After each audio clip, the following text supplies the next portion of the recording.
ये एक ऐसा रास्ता है भाई जो एक जेल के अंदर को जाता है। जो भी इसके अंदर गया है ना वो आज तक कभी भी वापस नहीं आ पाया है।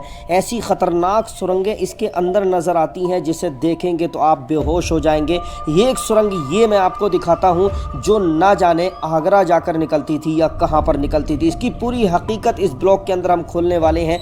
और ये रास्ता जो आप देख रहे हैं ये रास्ता जाता था गुंबदों की तरफ को, जहाँ से बादशाह को जाने की परमिशन थी। बादशाह के अलावा कोई भी इसमें जा नहीं सकता था। गेट के अंदर जाने के लिए इतनी सीढ़ियां मौजूद हैं कि जहां पर उतरते उतरते आप थकने पर मजबूर हो जाएंगे। सामने लिखी ये कुरान की सूरतें और सामने लिखी ये कुरान की आयतें जो हैं आज अपनी बदहाली को बयान कर रही हैं। ये कब्रें देखें जिन पर आज भी कोई चीज़ नज़र नहीं आती है, न इन पर कोई नाम लिखा हुआ है, बल्कि ये मोटी मोटी दीवारों के अंदर आज गुमनामी की ज़िंदगी गुजार रही हैं। ये वीरान पड़ा हुआ किला जब आप इसको अंदर से देखेंगे तो आपका जो है भाई दिल हिल जाएगा। व्लॉग पूरा देखें दोस्तों। आज मैं आपको एक ऐसा किला दिखाने वाला हूं जिसे देखने के बाद में आपका दिमाग हिल जाएगा। आप सोचने पर मजबूर हो जाएंगे कि आखिर ऐसा क्यों हुआ है, ये कहां पर है और क्या इसकी हिस्ट्री है। पूरी हिस्ट्री मैं आपको बताने वाला हूं, लेकिन वीडियो स्टार्ट करने से पहले आपसे गुजारिश है चैनल पर अगर नए हैं तो सब्सक्राइब कर दें ताकि आने वाले जितने वीडियो हैं वो सबसे पहले आप तक पहुँचते रहें। करते हैं आखिर कैसे इसके अंदर हुमायूं बादशाह की मौत हुई थी, आखिर इसका निर्माण कब हुआ था, वो पूरी हकीकत मैं आपको बताने वाला हूं दोस्तों। मुग़ल बादशाह हुमायूं ने इसका जो निर्माण कराया था, इसको जो बनवाना शुरू कराया था वो 16वीं शताब्दी में करवाया था। और इसके बाद में अफ़गान के शासक शेर शाह सूरी ने इस किले को पूरा तैयार कराया। इस किले को इसलिए मुग़ल और अफ़गानी वास्तुकला दोनों की झलक इसके अंदर देखने को मिलती हैं। किले के अंदर मौजूद टूटे फूटे दरवाजे, पुरानी दीवारें और खंडर आज भी सैकड़ों साल पुरानी कहानी बयान करते हैं। इन इमारतों के रास्तों से बादशाहों की सवारियां गुजरा करती थीं, लेकिन यहां आज सिर्फ इतिहास की खामोशी सुनाई देती है। पुराने समय में इस किले के अंदर महल, मस्जिदें, बावड़ियाँ और शाही कमरे हुआ करते थे। यहाँ मौजूद किला कोहना मस्जिद जो हमारे चैनल में जिसका व्लॉग मौजूद है उस दौर की शानदार कला का बेहतरीन उदाहरण मानी जाती थी।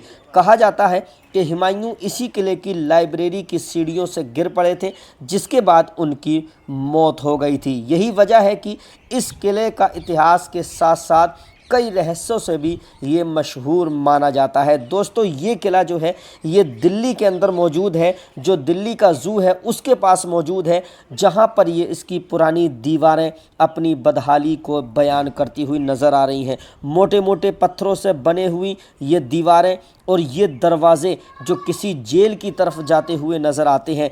ऐसा लगता है कि इनके अंदर से कोई सुरंग जाती हुई नज़र आती है, कि ऐसा लगता था कि इसके अंदर से जो ये रास्ते में ज़मीन के अंदर जो दरवाज़े दिखाई देते हैं ये शायद ये रास्ते जो हैं कहीं और जाकर निकला करते थे। आगरा को जाकर निकला करते थे, फ़तेहपुर सीकरी को जाकर निकला करते थे। और ये सामने को जो मैदान आपको दिखाई दे रहा ना भाई, इतना बेहतरीन मैदान है। और इस किले के अंदर भी मैं आपको जाकर दिखाऊंगा। ये एक दरवाज़ा है, ये एक गेट है जहाँ से बादशाह का सफ़र हुआ करता था। इसके अंदर 4 गेट हैं जहां से बादशाह निकला करते थे और जाया करते थे। और एक दौर वो था कि भारत की राजधानी जो दिल्ली है इसमें जो एक ये ऐतिहासिक किला है, माना जाता है कि ये जगह कभी प्राचीन इंद्रप्रस्थ की नगरी का हिस्सा थी, जिसका संबंध महाभारत के काल से भी जोड़ा जाता है। आज जो पुराना किला दिखाई देता है ये पुराना किला आज भी वाकई पुराना है, जिसकी दीवारें टूट चुकी हैं, जिसके अंदर कब्रों पर कोई निशान नज़र नहीं आते, जिसकी पत्थर जो है वो आज अपनी वीरानगी की कहानी बयान करते हुए नज़र आ रहे हैं। दोस्तों ये इतना ख़तरनाक किला है कि जब आप इसके अंदर घूमने आएंगे ना तो कम से कम 500 बीघे या 1000 बीघे में ये किला बना हुआ है। ये देखें आप इधर को चारों तरफ का जो ग्राउंड है, जो जीना है, वो इस तरीके से डिज़ाइन करा गया है कि आप देखेंगे तो हैरान रह जाएंगे। उस दौर के इंजीनियरों ने इसे इस हिसाब से बनाया था कि बादशाह भी इसके अंदर से जाते थे तो जाने के बाद में छुप जाते थे। और इसके अंदर जो है सफ़ेद कलर के संगे मरमर को बनाया गया था। ये देखिए आप, सफ़ेद कलर का संगे मरमर जो आज काला पड़ चुका है। आज इसकी देखभाल करने वाला कोई मौजूद नहीं है। इस पर जो है प्लास्टर जो है इसका वो छुट छुट कर गिर रहा है। इसके दरवाज़ों को बंद कर दिया गया है ताकि यहाँ से कोई अंदर को एंट्री ना कर सके। इसकी देखभाल के लिए काफ़ी लोग लगे हुए हैं। ये पुरानी अलमारियाँ, मेरी समझ में एक बात नहीं आई कि इसके अंदर जो छोटी छोटी अलमारियाँ होती थी आखिर उनको बनाने की वजह क्या थी। ये सामने को आप देखेंगे ना, ये जीना चलता हुआ भाई बड़ी गोलाई नज़र आती है यहाँ पर। इस गेट पर ही कई दरवाजे नज़र आते हैं, कई मंजिलें नज़र आती हैं। ये सामने को गोल गोल जो है ये कुरान की कोई आयत लिखी हुई नज़र आती है, लेकिन दूर से जो है ये साफ़ नज़र नहीं आती क्योंकि इस पर लिखा हुआ नाम जो है वो हमें दिखाई नहीं देता। ये पहला जीना है जिससे कि ऊपर को जाने की कोशिश की जाती है इस वक्त, लेकिन दरवाज़े को बंद कर दिया गया है। ये अंदर के दरवाजे हैं, पता नहीं ये अंदर बैठने के लिए बनाए गए थे या किसी को अंदर पहुंचाने के लिए बनाए गए थे। आखिर इसके अंदर ऐसा कौन सा राज है जिसकी वजह से इन दरवाज़ों को बंद कर दिया गया है। ये इतनी छोटी छोटी जगह है आखिर उस दौर में क्यों बनाई जाती थी। इसकी खूबसूरती को बढ़ाने के लिए इसके अंदर बहुत से पार्क हैं। और दोस्तों ये किला जो है दिल्ली इंडिया के अंदर मौजूद है। जब कभी भी आप दिल्ली को जाएं तो पुराने किले के नाम से आप इसे देखने के लिए जाएं।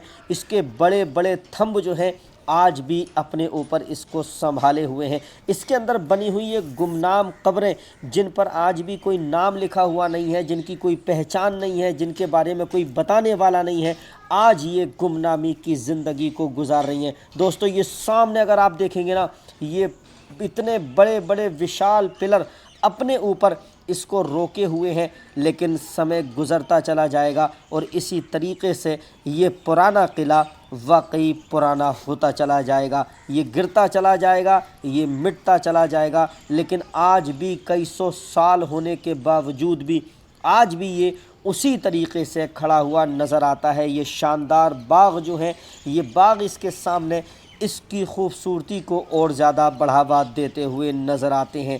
दोस्तों कभी भी यहाँ पर आप घूमने आएँ। फाइनली दोस्तों यहीं तक था हमारा आज का ब्लॉग। भाई हम जो हैं इस वक्त हैं दिल्ली के पुराने किले के अंदर, जो पार्क के पास में है, नेशनल ज़ू जो है उसके पास में है। और यहाँ पर जो है हमने व्लॉग शूट किया। आप बताएं कि आपको इसके बारे में कुछ और जानकारी थी कि नहीं थी, और आप अपना जो एक्सपीरियंस है वो आप हमारे साथ शेयर कर सकते हैं, कमेंट कर सकते हैं। कहाँ से आप हमारा वीडियो देख रहे हैं ये भी आप हमें कमेंट करके ज़रूर बताएं। तो चलिए मिलते हैं फिर से किसी अगले वीडियो में, तब तक के लिए खुदा हाफिज़, शब ख़ैर।